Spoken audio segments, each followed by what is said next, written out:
खैबर पख्तूनख्वा के ज़िला कुरम में अमन व अमान की बहाली के लिए सूबाई सतह पर सुपरवाइजरी कमेटी कायम कर दी गई है। आपको अपडेट करें, खैबर पख्तूनख्वा के ज़िला कुरम में अमन व अमान की बहाली के लिए सूबाई सतह पर सुपरवाइजरी कमेटी कायम कर दी गई है। मजीद जानते हैं डॉन न्यूज़ के नुमाइंदे आरिफ हयात से। जी आरिफ, बताइएगा कितने अरकान पर मुश्तमिल कमेटी कायम की गई है?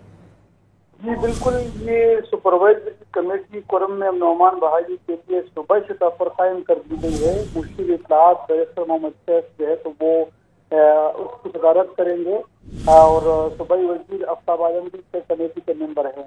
कमेटी में इसके अलावा सिविल इंतजामिया से और दीगर जो कानून नाफिज करने वाले इदारे हैं तो उसके आला अफसरान भी इसमें शामिल है। कमेटी का मकसद हुकूमत की जो फैसले हैं कुरम के हवाले से उस पर मौसर अमल दरामद की यकीनी बनाना होगा और कमेटी जिला कुरम में अमन व अमान के क़याम और इसके इस्तेहकाम के लिए अमल इक़दाम करेगी। जो दीगर कमेटियाँ बनी हुई हैं वहाँ पर सुलह कराने के लिए तो उसको भी सुपरवाइजरी यही कमेटी करेगी। जी आरिफ हयात अपडेट कर रहे थे, आपका बहुत शुक्रिया।